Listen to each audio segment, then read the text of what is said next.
Good morning. Happy Wednesday, everybody. Hope your hump day is off to a good start. Mine is so far. Outdoor office, second cup of coffee, one of my favorite mugs, mug made by my favorite potter, whom I happen to be married to. So the last several weeks, I've been here on Wednesday mornings. I've been looking at the lectionary gospel reading. The lectionary gospel for this year, if you're keeping score, it's year A, is Matthew. And so we are working through the Sermon on the Mount. I'm going to read a few verses of that.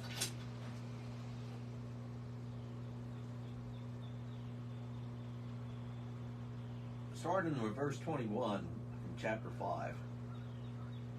You have heard that it was said to those of old, you shall not murder, and whoever murders will be liable to judgment.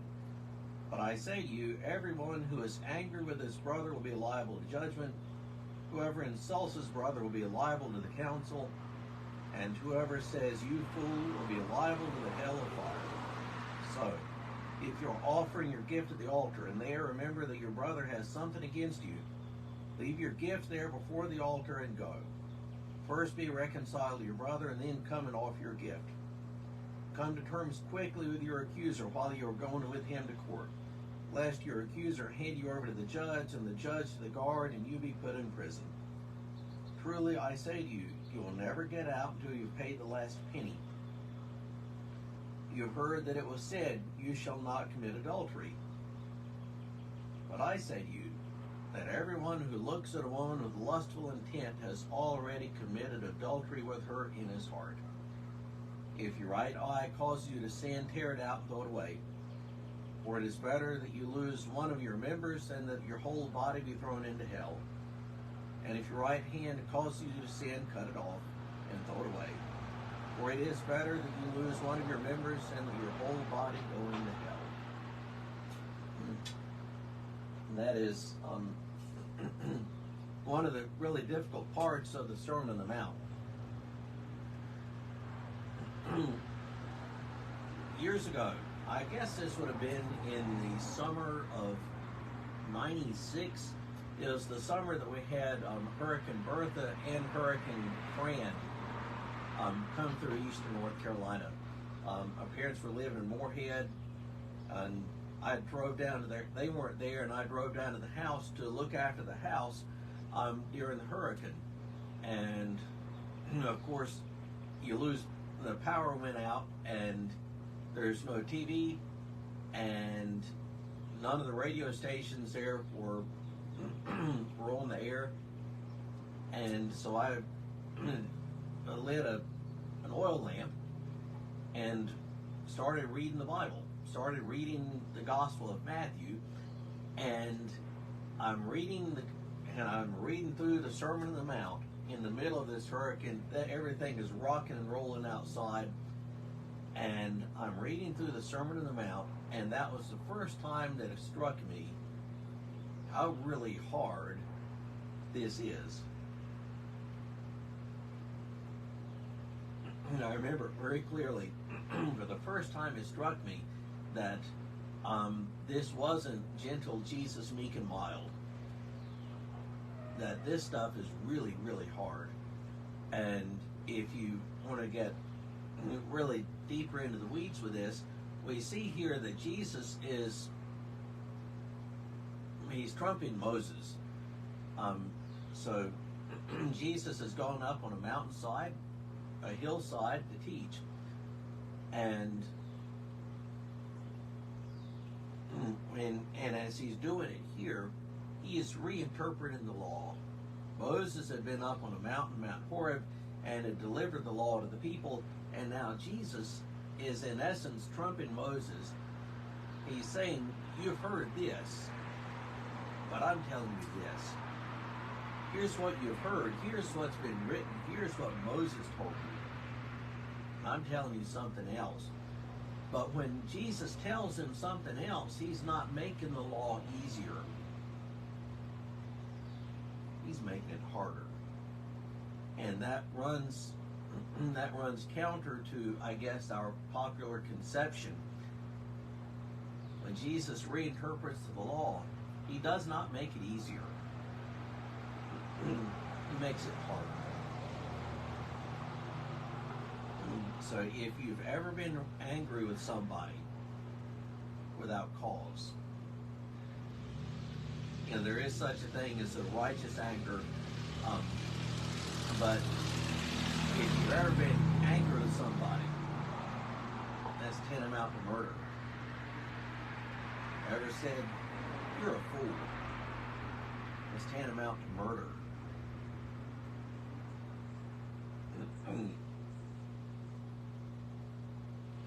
You ever, you've been to the beach and you see beautiful women around in their bathing suits. If you looked and lusted, you've already committed adultery. That's hard.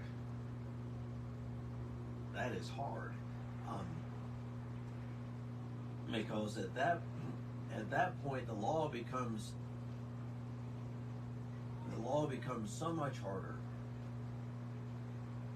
And there are a lot of people who can say, "I've never killed anybody. I've never slept around." But the number of people who can say, "I've never been mad, I've never lusted," that number of people is a lot smaller. And so Jesus, he reinterprets the law. But when he reinterprets it, he makes it harder. And probably the way we should look at it is this way. What is the purpose of doing this? We take it for granted that Jesus is right. Well, he's Son of God. That means he's right. Taking that for granted, why present it this way? And probably the best explanation that I've read comes from a great commentary in Matthew by a New Testament guy named Dale Bruner. And Bruner said this in his commentary, that in reinterpreting the law like this and making it harder, Jesus is driving us towards grace. Jesus is, in the Sermon on the Mount, he's making the law something that is pretty impossible to keep. He's making the law into something that we cannot do. Turn it into something that we can't do, we can't keep, and driving us inexorably towards the grace of God. And ultimately, that is the only means of salvation for us. It is only by the grace of God that we're saved. Left to our own devices, left to what we deserve, left to justice, and we perish. We should never seek justice from God. We should always be seeking mercy and grace from God. So Jesus is, in essence, he's on this mountain, he's on this hillside, and he's teaching. And he's teaching like a new Moses. But what he says makes Moses much harder. What he says makes the law much harder and nearly impossible to keep. And the purpose is to drive us towards grace, to make us realize the need for grace. So that is the Sermon on the Mount. It's far harder than we think. It is far harder than we think, and it is something that is intended to drive us towards the grace of God and away from our own reliance, our own self-reliance. One more thing that I will mention is this, that you can go to the exact hillside where Jesus gave the Sermon on the Mount right now. You can go there. I've been there, went there 3 years ago. And We've got a group that's going over to the Holy Land next January. It'll be January 24. It's one of the places you go. So if you hear my voice and want to go, let me know. Doesn't matter if you're here in Hamlet, one of my two churches. If you want to go, let me know and I'll get you the particulars. But you will never read the Bible the same way. You will never read it the same way again. And it's a bucket list item.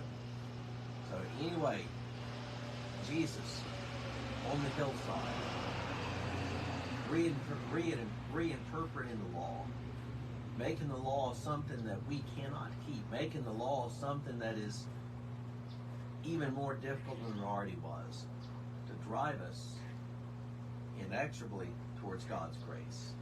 The grace by which we are saved.